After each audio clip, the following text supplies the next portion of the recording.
Which item in this picture do you think negatively affects people's health more than anything else? Alcohol? Cigarettes? The donut? Hamburger? Sure, they're all pretty bad for you, but most people know that and at least try to limit their intake somewhat to these items, even a little bit. But it's the things we don't think about that can really cause damage. Things we use every day so regularly we don't even think about how its constant use could actually be killing us. The real culprit is the chair.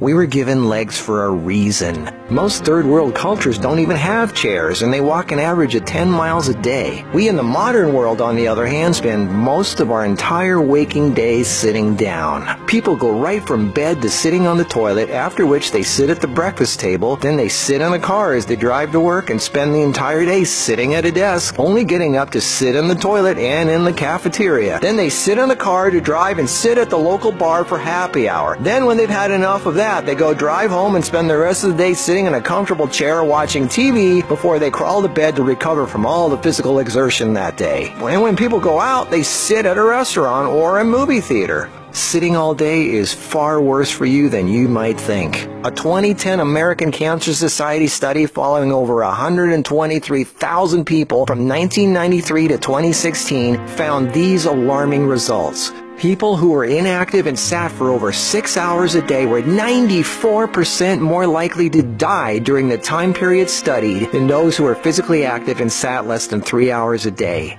That's almost 100%. And get this, findings were independent of physical activity levels. The negative effects of sitting were just as strong in people who exercised regularly. 60%, that's over half of employees surveyed, were convinced they would be more productive if they had the option to work on their feet. Medical experts have started referring to long periods of physical inactivity and its negative consequences as sitting disease. Below this video are links to an endless list of medical studies showing physical inactivity and low fitness are serious threats to cardiovascular health. Even with a low body fat index, sitting has been linked to non-alcoholic fatty liver disease.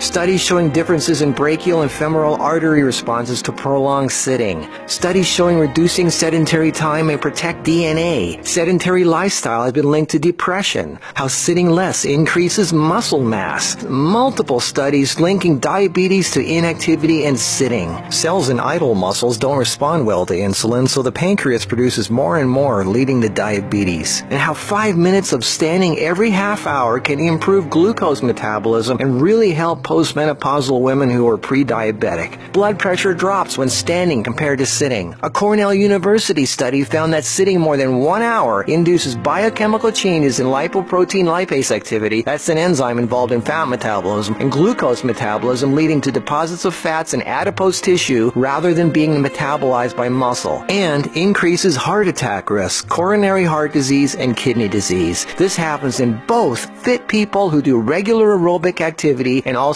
unfit overweight people. This means regular exercise does not cancel out these effects of sitting the rest of the day. Sitting a lot is asking for trouble, no matter who you are. Another study at the University of South Carolina found that men who reported more than 23 hours a week of sedentary activity had a 64% greater risk of dying from heart disease than those who reported less than 11 hours a week. And many of these men routinely exercised. Cholesterol, blood sugar, triglycerides, diabetes, heart disease, and a number of health problems all became apparent. Studies have linked sitting to a greater risk for colon, breast, and endometrial cancers. Sitting for long periods of time can cause blood clots to form, which can travel to the brain, causing a stroke. Speaking of blood clots, lungs are twice as likely to develop pulmonary embolisms. Lack of physical activity leads to hypertension, high blood pressure, sleep apnea, snoring, compression of spinal discs, herniated lumbar discs. The Washington Post reported sitting a lot also causes leg disorders, varicose veins, swollen ankles, deep vein thrombosis, muscle degeneration, hip pain, and worst of all,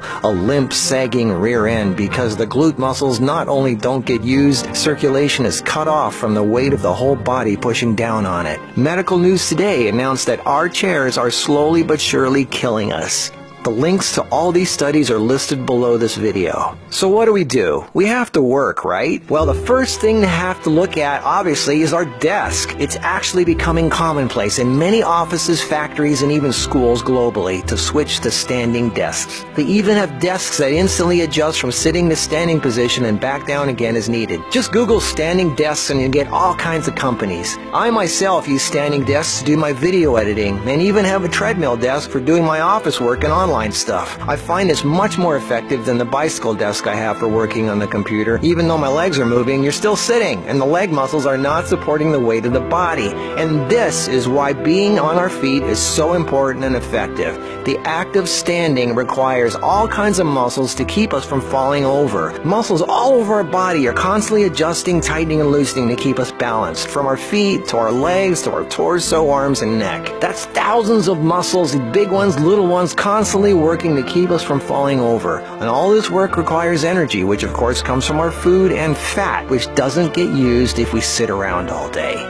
So do as much as what you normally do standing up if you can. And if you can't, stand up every half hour for 5 minutes. Even if you don't do much, just stand up. And if you really want to get things moving, do some squats. And I don't mean 3 or 5, I mean 20 or 30. Take the stairs instead of the elevator. Throw out the TV and do more yard work. Clean up the house more. Do more repairs. Go to the park. Walk down the street, or just stand around. Anything. You are not designed to sit. You are designed to be upright. Half your body is legs. They are there for a reason.